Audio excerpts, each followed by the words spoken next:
going to be doing two things, and I'm going to need your participation for the second half of it. So MyBlockCounts is a tool that's been in development for a long time. We've gone through several versions of it, and we're currently developing a new version of it with the help of outside app developers. And so this session today, I'm just gonna go briefly through the history of MyBlockCounts, what it's meant to do and what we've been using it for.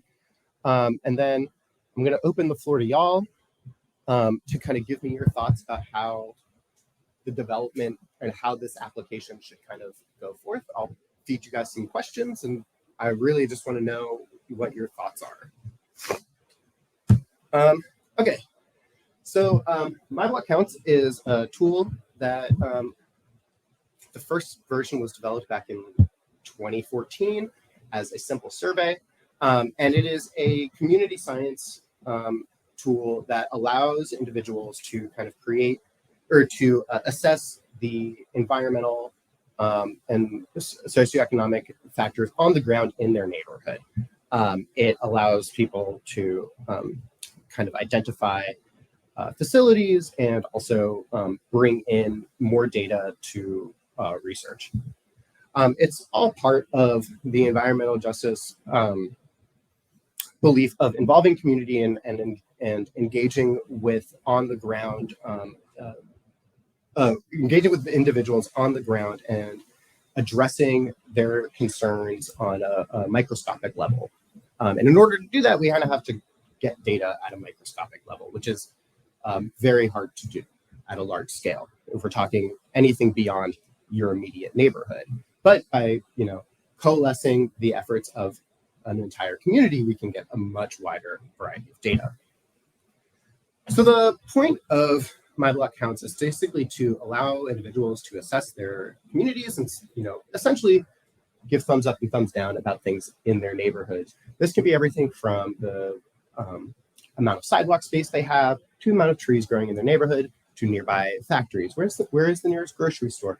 Anything you guys could think of, we want to be able to track in a meaningful way. So this is all kind of part of, like I mentioned, community science effort. As a big portion of environmental justice, as I mentioned, is to engage the community and have their input on factors that involve them, right? We don't want to be making decisions or impacting people's lives without it having them as part of the problem solving. And so this kind of tool allows you to do exactly that. All right. So I'm going to actually skip through a good portion of this.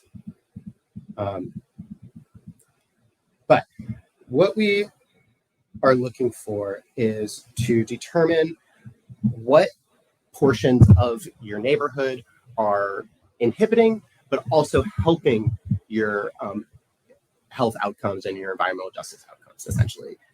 We want to be able to not only collect data about how the communities are being affected by the environment, but also how people are engaging with their environment and tackling some of these problems. We don't want it to be a totally negative view of your neighborhood because you live there, and there's obviously some nice things about the places you live. Just real quick, salutagens are good things, pathogens are bad things. We just want to be able to track both. That's pretty much it. So the original MyBlockCounts tool, as I mentioned, was a survey, a literal paper survey that was passed around and people would fill out, and we would take the data back and put it into a spreadsheet and call it a day. We updated it last year to an online survey, but we had a lot of issues. The main issue that we found was the length of the tool was untenable. It was I'm trying to find the number of questions we have. Yeah, it was 1, 2, 3, 4, 5, 6, 7, 8, 9 sections of questions.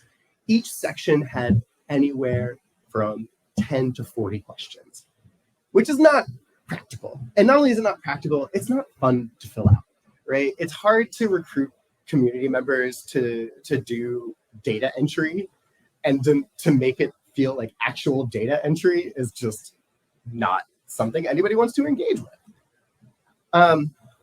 Nevertheless, it does provide some like starting points for us to develop the app into the next generation, mainly to talk about what data we are trying to collect with this app, or rather, what data we were trying to collect with this app. And I would like you guys to give me input there about what is good or bad about this kind of data that we are collecting. So a lot of it revolves around tangible infrastructure and things that you can track as an individual without having any fancy measurements or metrics. So there's no AQI measurements on here. There's no heat, temperature measurements. All of the things, all of the variables we're looking at are things you can observe directly.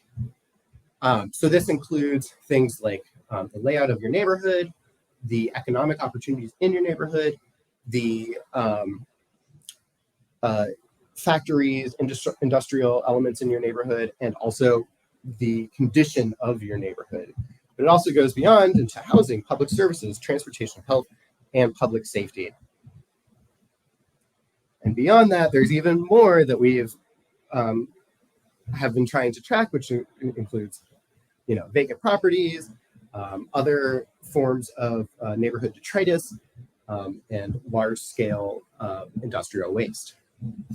So the way it was working is we would have individuals put in their address on the survey. It would record their address, and then they could just go about submitting their information based off of the questions we were giving them. I could show you guys the questions, but I really don't think it's going to be that helpful. Mainly because a lot of them are things that I don't really have any good concept of myself as an individual, like as a person who works here. We were asking things like asking people to recognize what power plants were in their neighborhood. I don't know what a power plant looks like. It looks like a factory, right? Like a power plant and a factory look the same to a layperson. So it wasn't really a good method for collecting data. We were collecting it, and it was being stored on our servers, and it still is all there. But because of how difficult it is for individuals to use, it's been the data has trickled in, and honestly, it's not fun to fill out. It's not fun to fill out a form. So what we're doing now is, and this is the end of the slide, so we don't have to worry about this anymore. But what we're doing now is we're working with an organization called Blue Meta, which is a software development company based out of Baltimore, working especially with community data projects.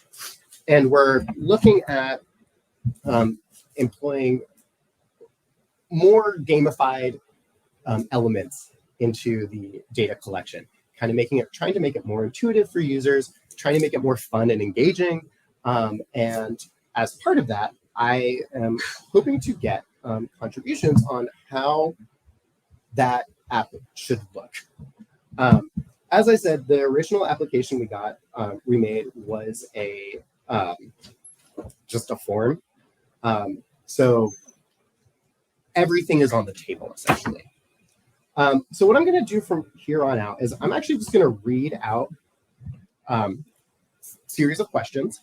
And if there's a question that strikes your mind and you have an opinion about it or something, just tell me, because that's literally all we're here for. So just to give you guys a little bit of background about what the application is going to look like, it's going to be an iOS and Android app. It's going to be very similar in terms of data collection. We are looking to initially capture people's location, but then after that, we don't really have any good concepts of how to collect the data from there. We can assume that most users are going to be using a smartphone, so they'll have GPS access and a camera, a microphone as well, if that's something that you guys think would be useful. But beyond that, the world is your oyster. So I'm just going to go ahead and read this first 4 questions. All right. How would using an app like MyBlockCounts fit into your daily routine? Are there any specific factors that would motivate you to contribute information about your neighborhood? Have you used similar apps before? What do you find appealing or frustrating about them? And what would make you feel more engaged with the app and its purpose? That's okay. We have dozens of questions. Yeah.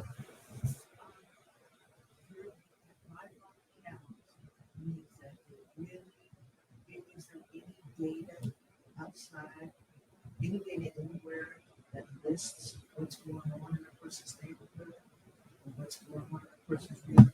Like when we look up, we're working Delaware. We actually look up and see our community. But they even have, I know they have these stats that, sort of like you can tell the location. The states have them. Oh, you mean just like what data is already available? Yeah, is that probably my block because they don't have it? That's a good question. So the reason MyBlockCounts is important is because that data does exist. The issue is the generality of it. Anytime you have a big institution like the census or your local environmental agency, their scope of collection is usually really large because they're looking at statistical variation. They're not looking at individual components. And so the point of this application is to kind of bridge that gap, to give the individual components of the neighborhood to researchers so they can kind of make more authentic assessments of a neighborhood. Well, I like that design, but I feel as though that, like, especially with like a lot of the data out there, especially when you're doing that kind of spatial analysis or what's going on. Like, for one, there's a lot of different definitions out there. So, like, for example, when you have a grocery store or a supermarket, those terms are interchangeable. Like, a lot of places are like, listen, I recently tried to like do this stuff over with Louisiana, for example. And then when you're trying to like look at food insecurity and trying to like measure that, they'll have something that's listed as a supermarket, but then someone else might list it as a grocery store. And there's no like clear definition of what's the difference between a supermarket and a grocery store. And sometimes within these lists, these are like sheets down for actual like government agencies and local people who are actually supposed to be paid every day to do this work. They'll list liquor stores as supermarkets or grocery stores as well. So it's just like a lot of that data isn't super consistent. So with the application like this, it kind of needs to, track what's going on out of the municipality levels. Because again, for example, like lots of stuff like that, the government have like there's some folks that have that data because when you've been looking at everything like that, that's a part of urban planning, like also supposed to have that, and a lot of that stuff isn't updated or consistently looked at. When we're trying to actually like pull GIS maps to like make sure that this data is interpretable when doing research things and stuff like that. That's what this type of work is like kind of the feature like GIS is, the next steps when thinking about, environmental justice and trying to understand these things. It's like we have all this greenery out here, we have all these policies out here, but none of the science is out here, none of that, and then a lot of that is kind of blocked off, especially when you're looking at, even like health data, right? So like that's the biggest thing as well. A lot of that health data is going to be available numbers or even consistently track out of health. So I guess. So you could introduce it as how to personalize your community, your community. Because I was just thinking about a place I worked, and it had food deserts in Washington, D.C. So the question when we came to walk to a grocery store supermarket is there any territory? You have to take the bus, you get the ride, you get to sort of bring it down to the individual. Do you have access to transportation to get to the grocery store? Right. And so then that would be part of your survey. Yeah. Well, yes, right? It can be. I'm writing that down now. So yeah. I was just thinking I would have to stop by Starbucks in a business neighborhood to pick up on lunch because if I went to my job, it would either be, chicken wings or fried rice or nothing. But there were 3 liquor stores. How many liquor stores are there? And what is the neighborhood defined as? Walkable? Are we going to break it down to that side? Yeah. Again, world's your oyster. The idea is that we get the most granular information that you guys would think is important for your neighborhoods.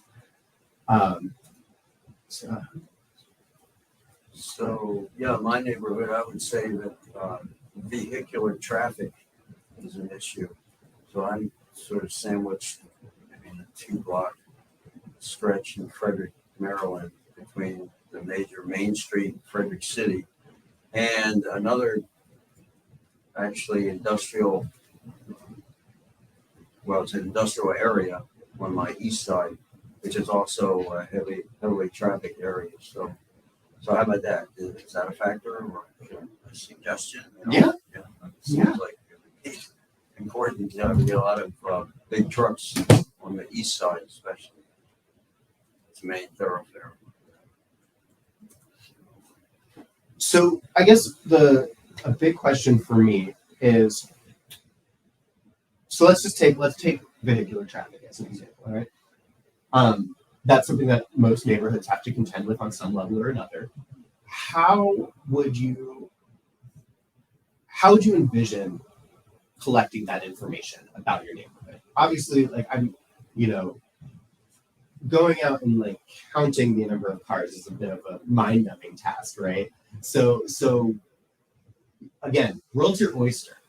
You can imagine we have an AI, camera that can track the cars for you or something like that. What would make it engaging? Yeah. I was just thinking in terms of when we travel, a lot of times we go to Google Maps.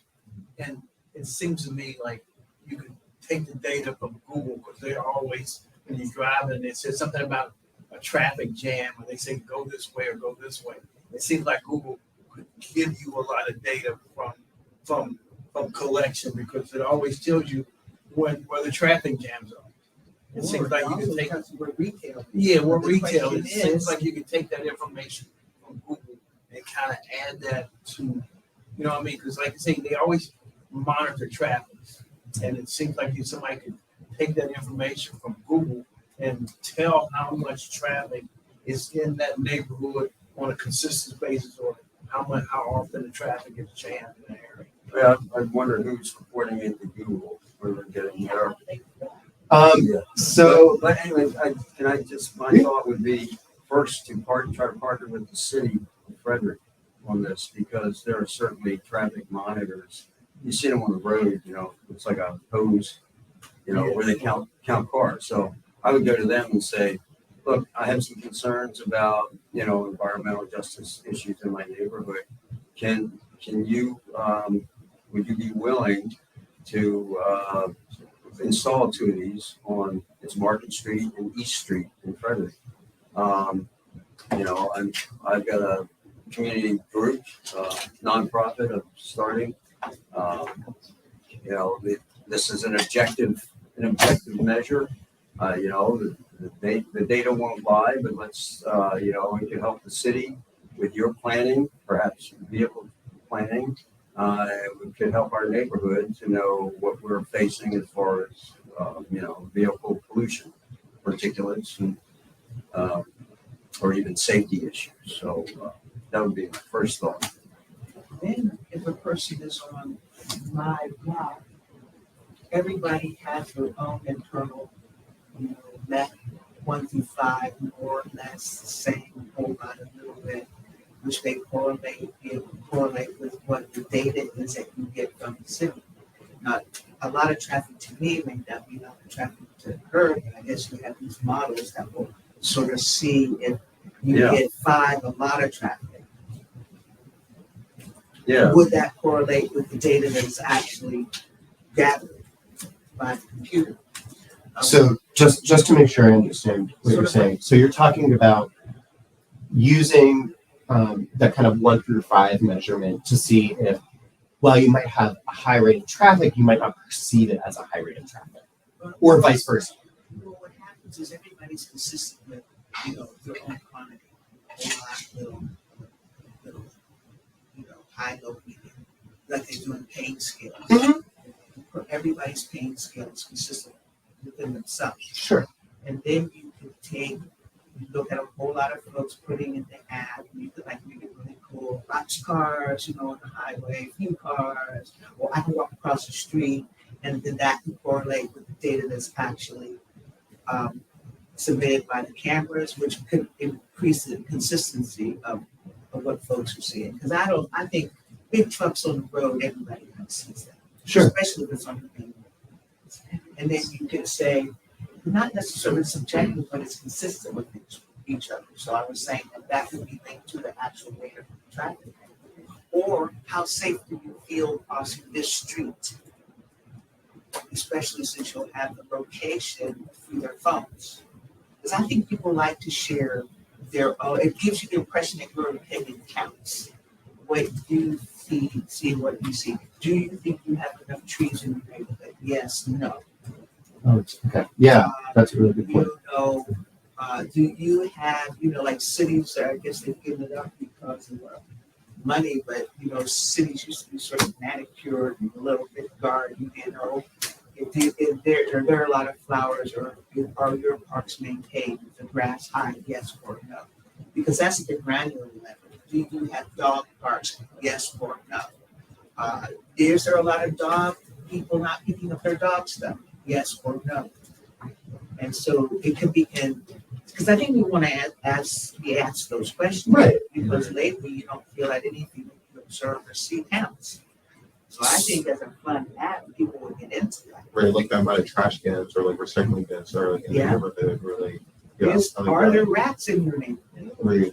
Like kind of like one of the, like you said, on a personal level where they're like, they're interacting with their environment. They're actually like being engaged within the space around them. So that kind of forces people to, then maybe it is incentive to be like, count them on trash cans, and then it could be like a fun little game to it, as well. So you can like invent your neighborhood depending on the elements that you can put in the game. But you, of course, are controlled with what they put in. So are there a lot of dogs? Yes or no? Is there a lot of crime? Yes. What kind of crime? And then it could be like a game thing where it's like robbery or drugs or the car accidents. Right. And then to like answer like the thing about the incinerators versus factory, I feel like then you will have that input of like, someone that like actually been the name out of that incinerator or factory. So then on the back end, I guess the person on the other side of the app will have to do their research to see if it's actually like incinerator or factory. It reminds me of when we went to the Orioles a couple of days ago. Are there a lot of factories at night? Are there a lot of people, or do you live in a neighborhood with a lot of people? Are there a lot of houses? Or what does your neighborhood smell like? And that would get you to the factory. If there's a factory in the neighborhood.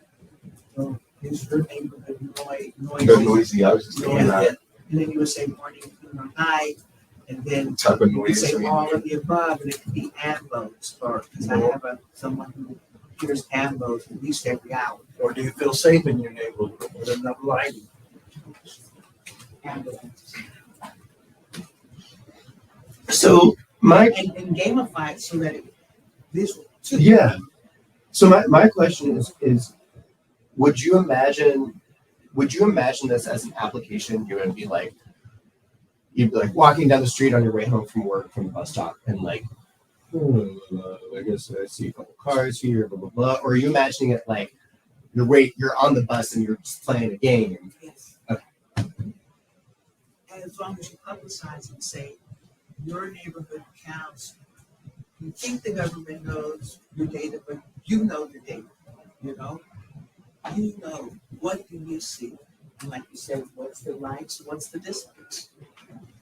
What would an incentive look like to get people to play this game, right? What would you want to see in the welcome page of the app or the results of the app that would be like, oh, this had a meaningful impact or this was really cool or something like that?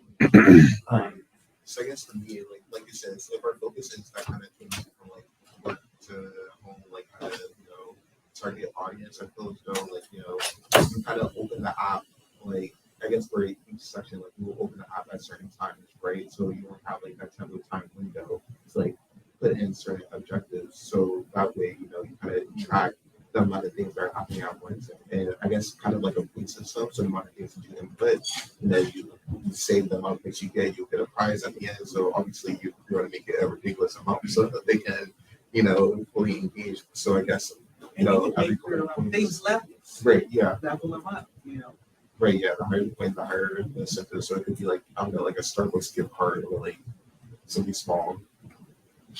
Since you had so many categories that could be leveled up. When you go to this one, you get this one, you go to this one, you go to that.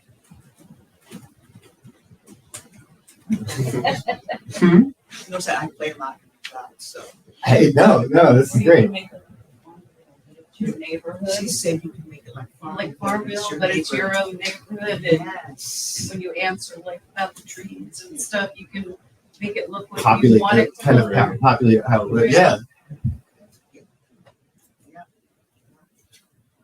No, that's very, very helpful. So what I think we kind of covered this a little bit, but I think we should get a little bit more into that. What information would be valuable to collect, do you think? So we've talked about green spaces, dog parks, potholes, amenities, general cleanliness, things like that, noise level, lighting. How does it feel to move around your neighborhood? What is walkability, things like that? What else do you think would be like important things that you could measure as an individual from the comfort of your bus about your neighborhood? The water, do you drink the water? Because we live in DC and I found there's I some don't people that don't drink the water. I've lived in DC for 20 years and never once drank water. And so, we drink the water. And it's sort of like when my lady said, "Oh, I don't ever drink the water." So that's a data point too. But it And smells so much like chlorine. You ever get in that shower? Yeah. And And water, then you can not have- chlorine, but bleach. And it's just like, wow, that's a heavy bleach. So then that could be, could branch off and say, "Why don't you drink the water?" And where we stay in Delaware, people don't drink the water because Smells like it's sulfur. polluted. Yeah. Because we have sewer. Smells like it. You think, girl, and asked about sewer and water because until we went there, I didn't know that people had septic tanks that leaked and were getting pollution. Do you live near a farm, like the gentleman was saying? And then you could ask, then you could go to the type of community that would be able to say what they like and dislike about being. And with farm, I remember my son went to a camp with farm kids and they start driving cars at 11 years old. So that would be show the different lifestyle there. So you think it would be valuable to have an assessment not just of the physical properties of your neighborhood, but legitimately how the general population lives in that neighborhood. Okay. I know that in the rural areas, I think one of my patients said that they have to drive an hour to go to Walmart. She live in Wyoming. So that's like different, so, which means you already assume, then you're learning your car dependence. Right. And it's the issue of gasoline, and so they think about accessibility and energy. If you're interested in that, or even healthcare, because they have to drive, an hour to the doctor. So I'm thinking it's just not my neighborhood. What are the amenities and what is accessible in my neighborhood? And if you can keep it along most ways, then you don't have to worry about people emphasizing crime and stuff like Right. that. It'd be like healthcare, how to get to the grocery store, how do you find a doctor, how far is your doctor? Or even a gym. Or a gym, absolutely. I think people are interested if someone's interested in their life. You won't Yeah. play a Farmville on their own experience. Especially if they think their voice matters. Yes. Everybody wants to feel included. What do you think? So,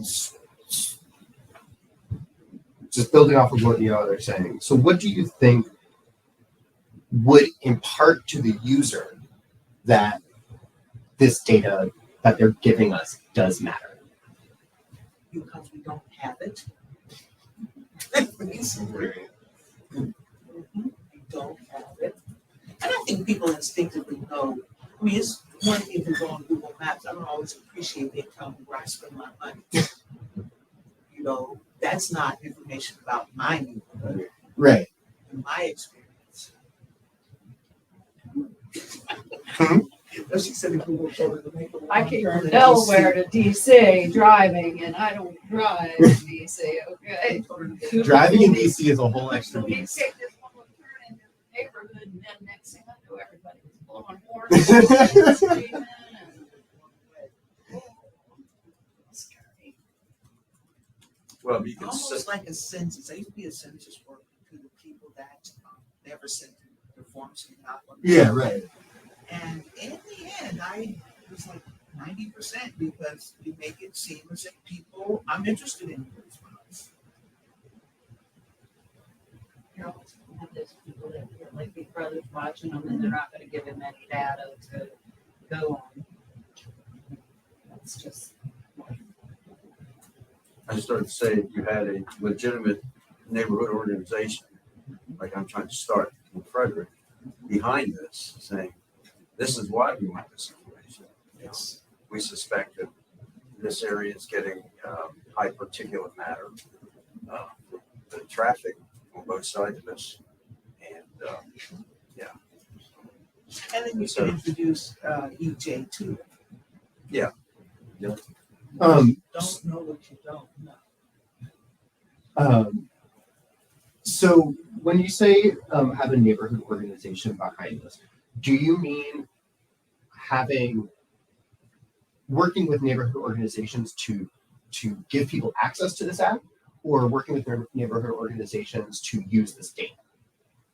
both. Yeah.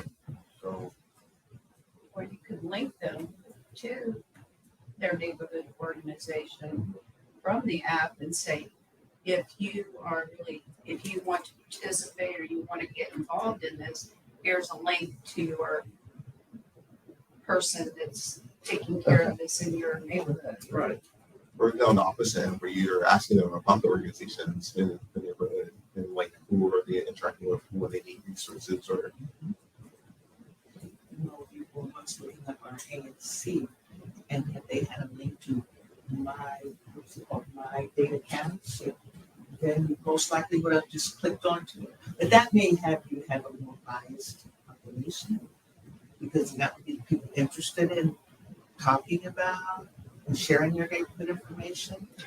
There is, I mean, I think that there's a safe assumption that the folks who are going to be using this are just generally speaking. I mean, don't get me wrong, Malik's a great developer, but his team is only like 20 people. So I don't think he's going to be able to create a full-fledged game, with just that. But I think we can do a little bit of assuming that these are going to be folks who are deeply invested in their neighborhoods, or at least tangentially invested in their neighborhoods.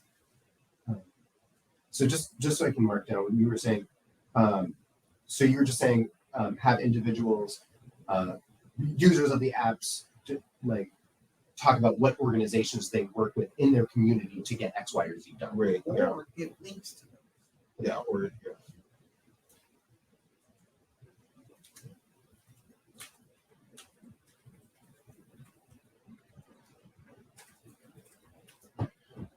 All right. Just want to make sure that. Okay. So actually, I think this kind of dovetails quite well. So privacy. You mentioned earlier, people don't want to give Big Brother the information. How can we assure people that this information is going to be used non-maliciously, right? What language or kind of what presentation can we give folks to be like, to make them assured that, while this data is publicly available, its uses are, for, yeah. Well, I was smiling because everybody checks off every box of every game. You don't even read what the EULAs are anyway. That is very true. Why would this be different? Of course, it's the people information. So I was smiling. I don't know. There is no privacy, but it would have to do the same kind of make it game-like too. Right. This data goes in anonymously so that we can map the communities and what communities have and don't have what we need.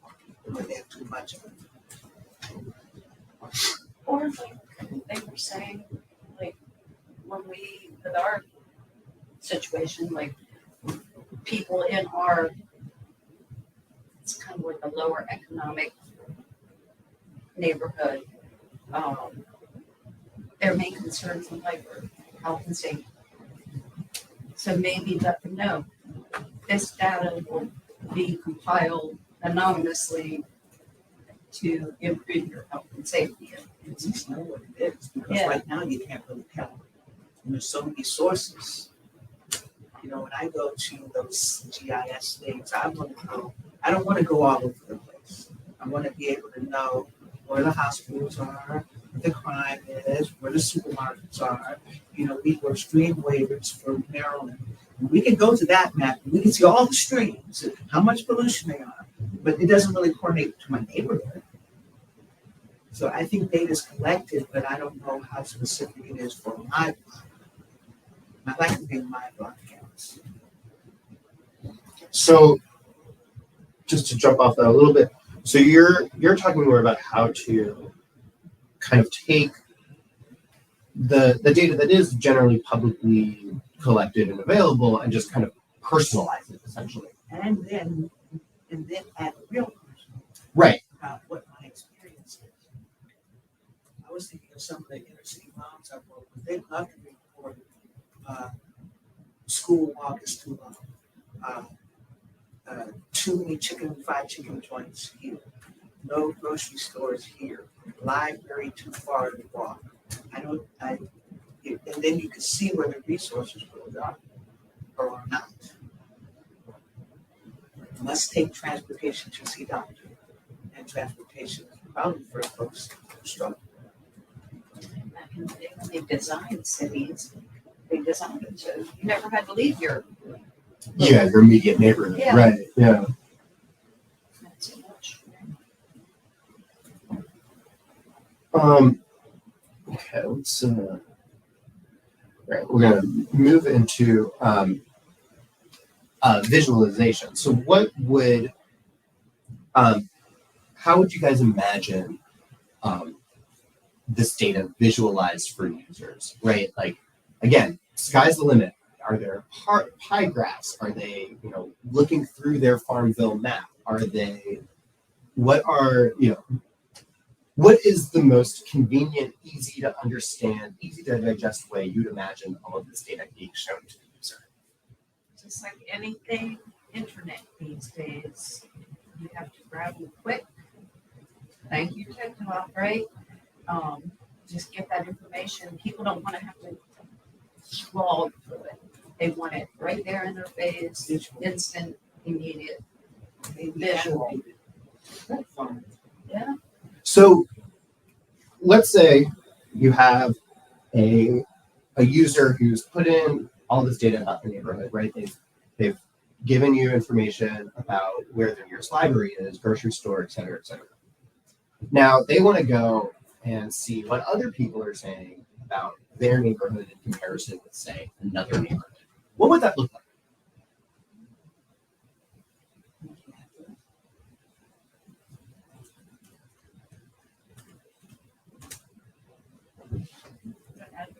Then you find out that.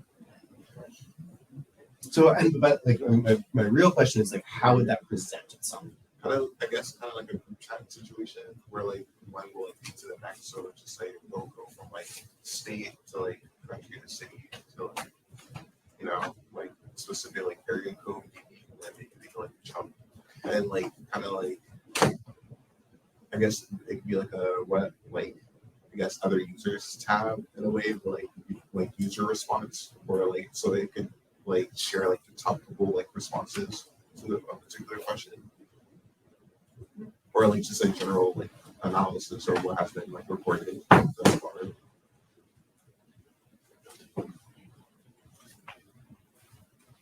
Now, how do you think the governments are going to react to the information that you collect that may be different from what the city is proposing? The collective information that you have, it may, the city may be saying one thing, and then the community may be saying another. So how would you? I think that you have to work with the municipalities to put this together because it would just seem kind of weird if you just did this without having the city participate in your data collection. So let's, sorry. I would say that I think there's a silver lining there that you would add credibility to the data if you had the city, yeah, at least, providing some of the data or participating. So, Yeah, that's what, yeah. You would have to have, I think, like you say, you'd have to have some input from the city, from the municipality. Because it would be sort of like you getting data outside. To me, they would be frown on your data that may be different from what they collect. they're probably actually not, I doubt that they're collecting a lot of this data, by the way, but your point is great. Yeah, I think questions about the citizen science will definitely come up. So I think trying to partner with the municipalities as best you can. Yeah, is good advice.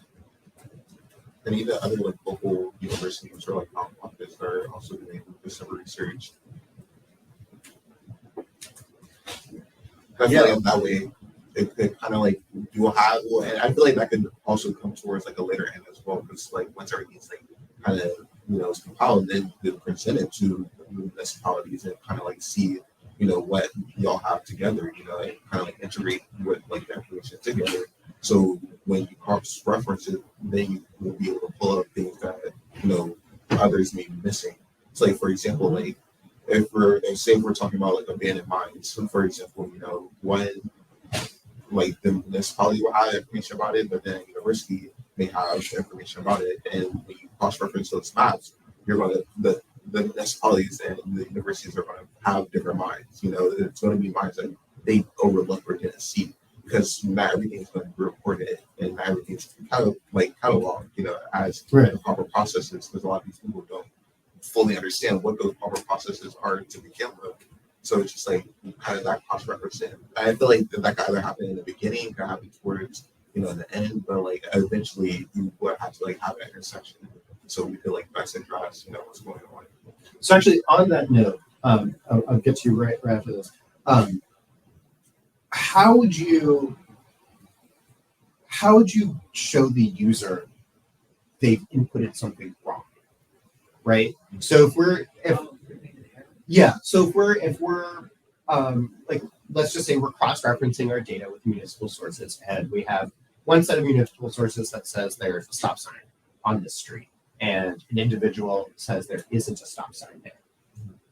Now, in this hypothetical, the individual is just on a wrong crosswalk, right? So there is actually a stop sign at the right crosswalk, but he's just not there. They're just not there. How would you go about correcting the user in app? So I guess then that will come towards like the front end where you already have like the uploaded like governmental information within the app. Yeah. But so then when like the user puts something in and it's an error, and like so then that's where that error comes into play. But if they are like insisting that they are in the right spot, then I feel like then they could be options for to get pictures after that point. But if they enter it correctly, then I guess then I will move on. But then at the time, think of like Super Mario Go. Are you sure? My data says, and if he says he's sure, then that would be something to check on. Okay. I was going to say, if it's something like a stop sign and you get an error message, because of the data, that the municipality has, that results in the error message. Take a photo. You can take a photo and send it, to the municipality. Say, your data's wrong. Yeah, so then you could take a photo. I could be wrong. Yeah. So I'm not fair. Maybe somebody, Somebody wanted a souvenir. Somebody wanted a souvenir. We're talking about a mine, so I can see this. So we have this mine. Well, what are the people who live around the mine? That's the important data. Do they think it's safe? Do they know what's there? Do the children been starved? Does it smell? So I can see how it complements the data that could be from the state or the county map, for example, because that's what you don't know. Does that make sense? I think so. So you're saying that like Okay, so I'll give you an example. Please. We grew up in a Canal Valley. We had all these. It used to be known as Chemical Valley of the War. So, it's a dubious honor. so then we're playing my neighborhood. Does your neighborhood smell? Yes. How many days of the week does your neighborhood smell? All the time. Then, well, what does it smell like? Super Mario asked. It smells like, and then that's a lot of data, which could be cross-referenced to whether DuPont was aware or if they had an error or they just put out all their stuff and didn't care because nobody could track it. Do you live on the riverbank? Yes. Do you ever get in the water? No. Why is that? Because my skin would fall off. These are experiences that wouldn't necessarily be picked up by the city or the county, but this is like a quality of life, my block kind of thing. So just to make sure I have this noted right. So I see they have a compliment. so you're saying basically just like what anecdotal kind of lived experiences. Yes. Thank you.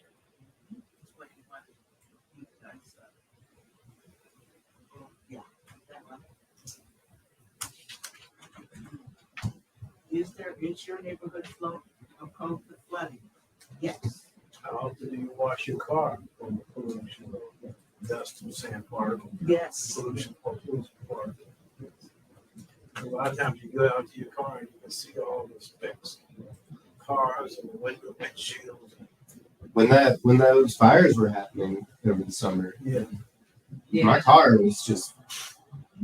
I was at every day. I just wrote it down for like a week. They talked about it. Some lived experiences of the folks near it. Did they ever interview folks who weren't like in New York City? That would be our lived experience. We were in Washington, and I still haven't washed my car, but I didn't smell anything. Or it's It was almost. Oh, yeah. You could see it. Yeah. You can see it. And that sort of is in the in between sort of the, I guess, geographical, whatever data, and then there's some experience, which we don't really have a whole lot of. So on that, because we're kind of transitioning into the lived experiences of the environmental and climatological factors of your environmental justice. And like I said, obviously that's not something you can like walk around carrying an AQI sensor with you, but that is a way you can kind of measure that impact. Okay. Especially if you get, 100 or 200 responses. It seems like that should be something that the city should be doing now, putting these monitors in like 10 or 15 parts of the city so they can actually collect the data. And that's, There's four state-funded air quality sensors in the state of Maryland. The red light camera. You know what I'm saying? 4? Yeah, there's 4 that the state has paid for and keeps track of. There are a lot. what are we talking about cost for something? It's pretty expensive to get a high quality one, but low quality ones high quality ones can range anywhere from $5,000 to $15,000, but like low quality commercial ones can range anywhere from $100 to $300. It seems like that would be such a small amount compared to what they spend on healthcare for respiratory problems. So, Does anybody know how much a red light camera is? You don't even know. That could be $20,000. well, the issue with that is that, right, the municipalities make some money off of that, right? Exactly. So, I wonder though, would it be like beyond the pale, say, for if you have, if you're using this application and you see in your neighborhood that 40 people have mentioned it smells like rotten eggs, and 10 people have mentioned that there's a chemical factory over there. what would giving a red light ticket to that factory look like from a user standpoint? I was thinking the same thing with these monitors. Why couldn't they figure out where this pollution is coming from and then issue a ticket to, a fine or a ticket to whomever, put the pollutants out? They could be able now. They should be able to figure out where and who's putting out pollutants. So so taking that analogy a little bit further, how would you envision this information being like disseminated and just given out to the public to kind of show that connection? Like, would it be would a thing pop up to let you like tweet out your results, or would it be a button that would send your results to your representative, or these are just ideas, but like, what would that look like, do you think? What would be a way you would get this information out that people would understand initially and intuitively, like X, Y is related to Z? Have a separate option like infractions, like, So you have in the app, you have within the app. I don't know who was saying it. You said a red light camera for pollution. So does that finally tuned? Just have all your categories of concern, and you have an option to go to this party, and it lists them as they come in, or it gives you an alert in real time on your phone. Go to the violations. Like give a term. Go to the violations option, and there's an alert. Something just came in. X Factory. Our monitor has picked up PM 2.5 on Elm Street in excess of safe work. So that kind of so just so I'm kind of understanding this correctly, I'm kind of envisioning it like, you guys ever use like the Waze app or anything like that, and you're driving along and you see a cop on the side of the road and you just kind of mark down, there's a cop here. Do you kind of see it like that? Like, because we have to consider that we're not going to have like in situ AQI monitoring, right? So, if let's say you're walking around your neighborhood, you smell fumes, or it's like suddenly becomes hard to breathe, and you mark that down on your app, would you then want that to show to people in your neighborhood, or kind of like just keep it as a data, or both? I think it goes back to me thinking about the explosion they just had in Philadelphia where a house burned. And I'm sure some of these neighborhoods, we had one up in Silver Spring a few years ago where a house blew up. And I'm thinking that natural gas was the reason. It seemed like if they had some testers or something like that in these neighborhoods, then they could maybe know when these gas leaks were happening before they even happened. Yeah, well, even if it's just a citizen reporting it, like you were just saying, yeah, I think real time is important. I mean, it's not going to help you to have it blocked in some chart of data that this thing blew up. Yeah, right. I mean, you want an alert. You want an alert to pop up, and in real time. Yeah. So even if it turns out maybe it's a false alarm, maybe somebody got their facts wrong. There's just a smoky car going down the road. Not a fire, but whatever. So how expansive would you? I know we're running close to time, so we'll keep this to like the last two more questions. But so they have been brainwashing us to see something, say something. oh yeah, So that way, that could be part of it, because that's something. There is an intersection here. There's always accidents there. And it's sort of like, why didn't they change the signals to this accident? I don't even know if they put it together that intersection has a whole lot of accidents. every week there's some sort of major accident. Yeah, and so, because it's one of those confusing DC. Right. Yeah. And every time, it seems like every other time the light changes, somebody gets a ticket. You can see the light at The night, ticket. it flashes. But not necessarily recording accidents and then Making Cause a and change. The effect. thing of it is, they're not making a change to the data that they already have. so And I I see know this as they that. know they have to have all this data, all these accidents and all these tickets and everything from the same. Maybe they don't want to change it because they're making money on the Making money tickets, off of it. but it's still impacting the lives of people who are having an accidents or just think about it in a year's time, how many people are out of work with children and car accidents, finance, and all of this because they don't want to make a change. So yeah, it has to. To me, it's bureaucracy and so on. Yeah, but I don't. With our 311 where you make reports, I don't see that it is effective. Maybe this would be more to add into the data, real time reporting.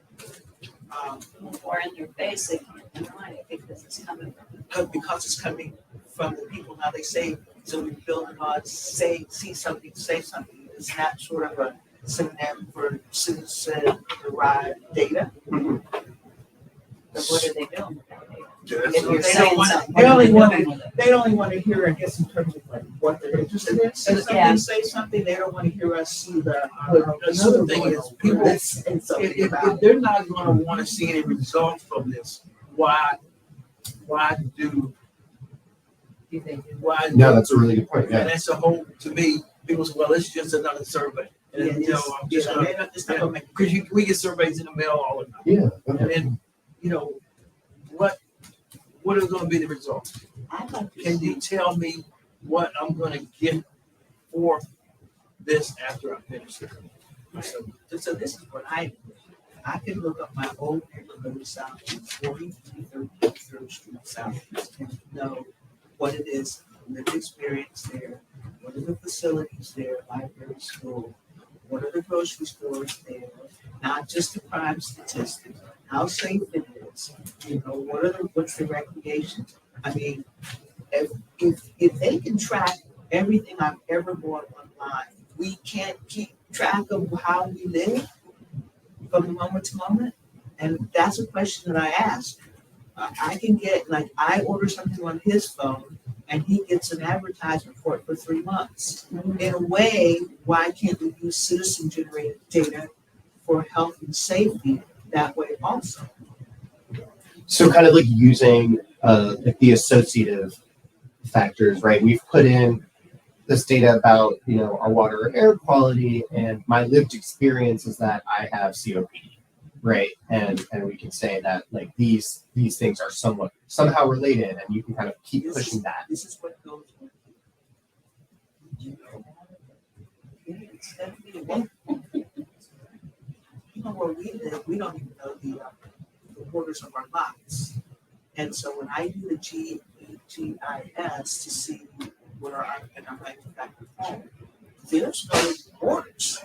So there's no information about where we live. Can you break that down for me a little bit? Oh, we live in a manufactured home park in Lewis, Delaware, a wealthy little town. I know Lewis very well. Yeah. And we had to get annexed to the city because our land was a slumlord and we were having unsafe sewer leaking out over for 20 years and water. But when you look at our property on those Delaware maps, it just has, because he's an owner, it's just one large space, except it's supposed to be 180 lots. So just because, and so only homeowners, people who actually own a home, rather than renting from the land, you'll see their pieces of land. When we look in DC, we can see ours, but we can't see where the homes are and our manufactured homes are, which means that you will not have lived experience. You won't know how much time there is. You won't know what the health status is.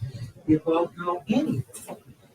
And except we will know where the liquor store is, because that'll be Google. You know, beyond Google, right? And you know, you gotta drive to the Where grocery to store, eat. you know, and where to spend money.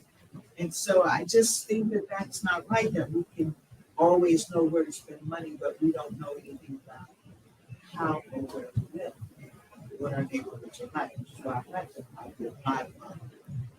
So, And then the other things, Yeah. that piece of trees is decided to reforest Washington. Well, they must have a map of Washington where all the trees are. Why can't we figure out if we have high, low, medium density of trees? Why, I should be able to look that data up. And it should be on my farm bill app called MyBlockCounts. We never had a dog park until recently. But I think that's on the map. Well, maybe not.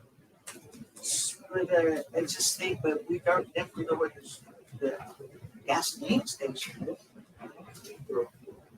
I just don't think that the data is equal. That's just. okay. How are we doing on Because time, I by the think way? if you want to look at stuff, just not look at where you spend money. Let's not just know what the crime is. Let's see what the quality of life is. And you'll only know that from. If you're somebody that's looking by and then you Exactly, that's what I was thinking. look at something from the outside, but you don't really know what the lived experience is. So if you can go, hey, this is how it is to live in this By neighborhood the folks who, by the people that live there. you don't have to look at it. Okay. No, I think this has been really, really helpful. 5 minutes. Yeah, this has been very, very helpful. I think we are at time. But if you guys have any more suggestions or you just kind of think of more stuff, I unplugged it. My email is on, it should be on in the program. My name is Eli Straussman. And I would really appreciate you guys, if you guys have any more suggestions or comments or anything, please hit me up. I'm very interested to hear what you guys have to think, okay? You can help us, you said with mapping, Yeah, I'm the GIS analyst here at Siege. we would like definitely have some help with some of the mapping. Yeah, because we're really struggling with that. Yeah, we can talk about it. Yeah, let's exchange contacts. Okay? They all bring certifications. Certifications? Yeah. Not us individually. The university does. If you're looking to get started in GIS, are you? Yes. Yeah. Our department actually doesn't do GIS training. Really. That's its own. GIS is its own department here at the university. I got my master's through there, so it's all right. You get your master's through GIS. At the University of Maryland, yeah. And I will say, are you experienced with the technology at all? Yeah. So you don't need a cert. Very well done. I know. You but don't I need feel a cert. for me, like, because I've only taken an intro class, right? And like I've been able to like do stuff with just that, and obviously everything else would just be like self-taught. But like I feel like it's like I actually know like the nitty-gritty. Like I feel like I need to like be in a classroom setting. It's like Honestly,